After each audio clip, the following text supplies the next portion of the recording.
Olá pessoal, tudo bem? Mais uma vez bem-vindos ao canal. É um prazer poder compartilhar mais um vídeo. E o assunto de hoje é resultado de uma cobrança de um colega do interior do estado de São Paulo que notou que há um bom tempo atrás eu fiz um vídeo sobre legislação de segurança contra incêndio, parte 1, onde eu abordei a legislação federal, a Lei 15, que até então é a única legislação que padroniza em nível federal aspectos relacionados à segurança contra incêndio. E não dei sequência. Então hoje vou usar aqui o vídeo para falar sobre a legislação em nível estadual. Por isso eu peço que vocês, após a vinheta, permaneçam comigo e acompanhem, porque de uma forma bem resumida eu vou tentar explicar como funciona a legislação de segurança contra incêndio nos estados. Então fica aqui comigo.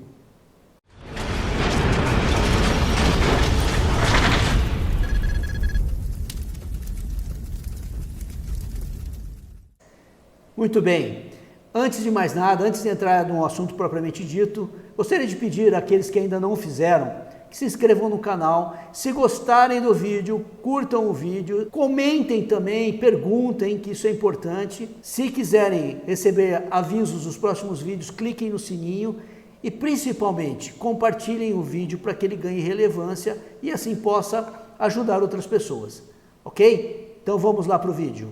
Bom pessoal, a primeira coisa que a gente precisa entender é que a legislação de segurança contra incêndio é de competência dos estados. Ou seja, ela é discutida e aprovada nas assembleias legislativas dos estados e, na sequência, regulamentada pelo executivo. Ou seja, o governador vai produzir um decreto que vai regulamentar a aplicação da lei. Então, vamos pegar aqui como referência o estado de São Paulo. Não difere muito dos outros estados da federação. Então, dá para a gente ter uma referência boa do que eu vou falar. Obviamente, eu estou falando daquele estado que eu atuo, então eu tenho um pouco mais de propriedade para falar deste assunto. Pois bem, em São Paulo, a lei estadual que trata de segurança contra incêndio, que nós já vamos identificar logo à frente, estabelece competências ao Corpo de Bombeiros, tanto no atendimento operacional, estabelecendo um sistema de atendimento operacional e estabelecendo competência para o Corpo de Bombeiros dentro desse sistema, como coordenador das atividades de atendimento à emergência, como nas atividades de prevenção, seja na educação pública, seja na aplicação das medidas de segurança contra incêndio em edificações e áreas de risco. E também estabelece ali competências para o Corpo de Bombeiros no tocante à fiscalização. Essa é uma novidade. Em 2015, com a aprovação dessa lei, o Corpo de Bombeiros de São Paulo passou a ter poder de polícia, ou seja, ele pode fiscalizar, baseado em critérios e mediante planejamento próprio, edificações e área de risco, mesmo fora dos processos regulares previstos no Regulamento de Segurança contra Incêndio, que é o decreto, que eu já vou falar aí à frente. Então, ele pode ser feita, por exemplo, uma denúncia fundamentada, ele avaliar essa situação e ir lá fiscalizar, em alguns casos até mesmo interditar temporariamente em função de algum risco iminente. Então, essa é a grande novidade. Mas nós vamos focar então agora na atividade de prevenção. Então, como eu falei, a legislação estabelece as competências, o regulamento, ou seja, o decreto, estabelece ali as exigências e a forma de aplicação dessas exigências, como devem ser aplicadas, as regras de classificação, e também é necessário, complementando todo esse sistema, que haja regras técnicas, ou seja, como cumprir essas medidas de segurança que são exigidas no regulamento. Eu preciso de critérios técnicos e, para isso, em São Paulo, o decreto, que eu também já vou falar qual é, ele estabelece ali que é obrigatória a aplicação das instruções técnicas do Corpo de Bombeiros.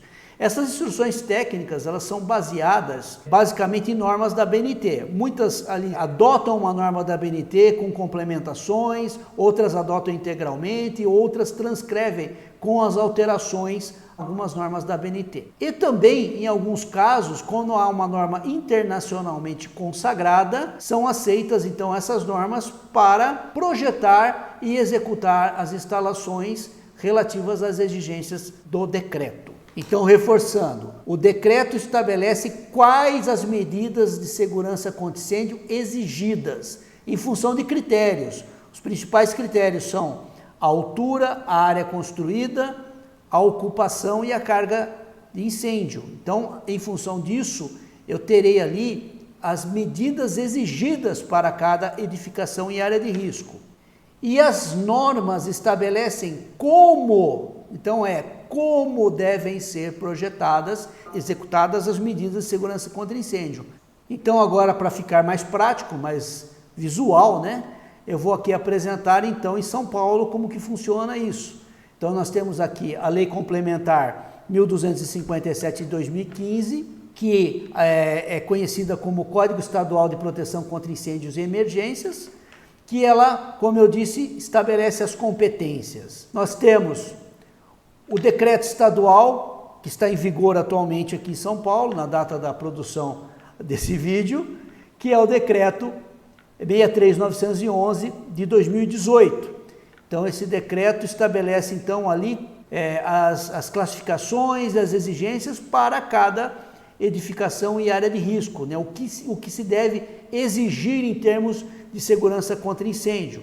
Detalhe importante, aqui eu estava quase pulando, esse decreto em São Paulo, ele se aplica a todas as edificações. A única exceção é justamente a residência unifamiliar, ou melhor, são as residências unifamiliares. O que é uma residência unifamiliar? Então é aquela edificação construída para uma única família, né? Então uma casa comum, né? Um prédio de apartamentos não é unifamiliar, por quê? Porque ele foi construído para várias famílias, então eu tenho ali várias residências no mesmo prédio. Então esse tipo de prédio de apartamentos, o decreto se aplica, é assim que é a regra no estado de São Paulo.